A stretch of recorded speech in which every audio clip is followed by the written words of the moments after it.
I'm sorry. Please forgive me. Thank you. I love you. कभी कभी ऐसा होता है ना कि हम खुद को ठीक करने की कोशिश करते हैं और बदले में हम और भी ज्यादा टूटा हुआ महसूस करने लगते हैं। सुनने में ये बात थोड़ी अजीब लगती है, लेकिन यही हीलिंग का यानी कि उपचार का एक बहुत गहरा सच है।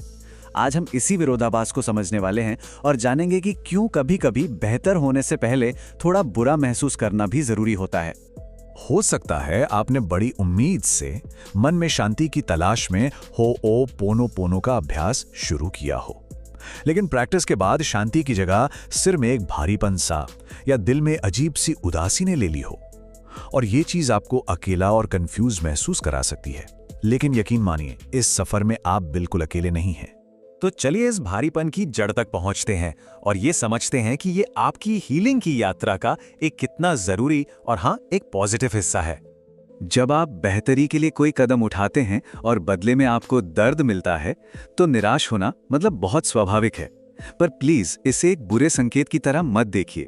सच तो ये है कि ये इस बात का पहला संकेत है कि आप बिल्कुल सही रास्ते पर हैं। इस पूरे अनुभव को एक नए नजरिए से देखने के लिए हमें इमोशनल डिटॉक्स के कॉन्सेप्ट को समझना होगा। ये सिर्फ एक फैंसी शब्द नहीं है, बल्कि एक गहरी मनोवैज्ञानिक प्रक्रिया है जो हमारे अंदर चल रही होती है।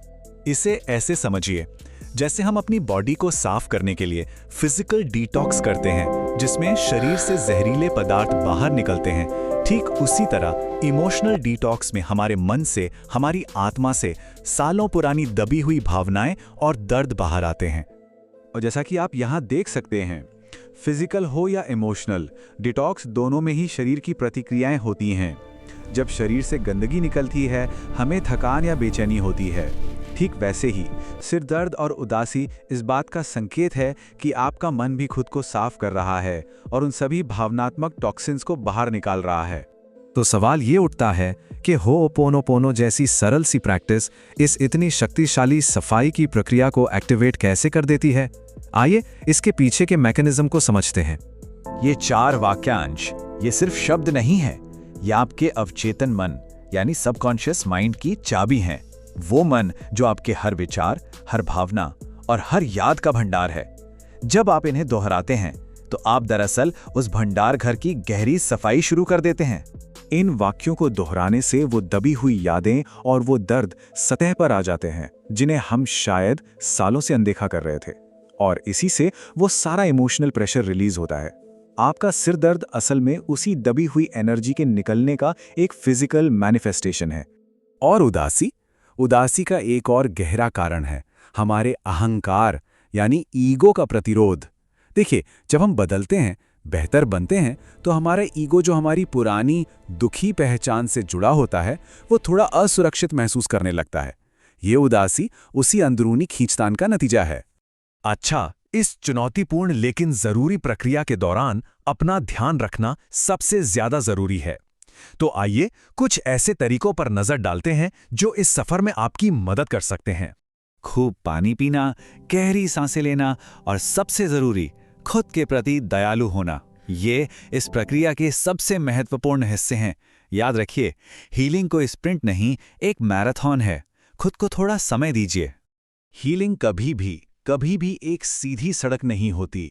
ये एक घुमावदार रास्ते की तरह है। इस रास्ते पे कुछ अच्छे दिन होंगे तो कुछ बुरे भी होंगे, और ये पूरी तरह से ठीक है। हर उतार चढ़ाव आपकी यात्रा का एक हिस्सा है। और अब हम एक ऐसे विचार पर बात करेंगे जो आपके उपचार के इस अनुभव को पूरी तरह से बदल सकता है। इसे समझना बहुत बहुत जरूरी है। आप जो कुछ भी महसूस कर रहे हैं, ये भारीपन, ये उदासी, ये आपका टूटना नहीं है। आप टूट नहीं रहे हैं। आप असल में पहले से कई ज्यादा मजबूत हो रहे हैं। जी हाँ, ये एक ब्रेकडाउन नहीं बल्कि एक ब्रेक थ्रू है। एक ऐसा कीमती पल जो आपको एक नई और बेहतर जिंदगी की ओर ले जा रहा है। ये एक बहुत बड़े बदलाव का संकेत है। तो अगर रोना आए ना, तो उसे रोकिएगा मत। आपके आंसू कमजोरी नहीं बल्कि आपके अंदरूनी ताकत का संकेत हैं। वे इस बात का सबूत हैं कि आप ठीक हो रहे हैं, आप प्रगति कर रहे हैं। और याद रखिए, ये जो अंधेरा और भारीपन आप महसूस कर रहे हैं, ये हमेशा के लिए नहीं है। ये बस भोर से ठीक पहले का समय है, जब रात सबसे ज्यादा गहरी होती है। इसके तुरंत बाद रोशनी होने ही वाली है। और सबसे ज़रूरी बात जो याद रखनी है वो ये है कि आप इस यात्रा पर अकेले नहीं हैं। हम सब किसी न किसी रूप में इस रास्ते पर एक साथ चल रहे हैं। जब भी आप बहुत ज़्यादा भारी या अभिभूत महसूस करें तो इन शब्दों को खुद के लिए दोहराएं। ये सिर्फ सफाई के लिए नहीं है, ये सेल्फ लव और सेल्फ कंपैशन का सबसे शक्तिशाली मंत्र है। अगर ये वीडियो आपको इन्फॉर्मेटिव और हेल्पफुल लगा हो तो ग्रैटिट्यूड हिंदी चैनल को सब्सक्राइब जरूर करें ताकि आप अपनी हीलिंग जर्नी में कभी अकेला महसूस न करें। हम यहाँ साथ हैं।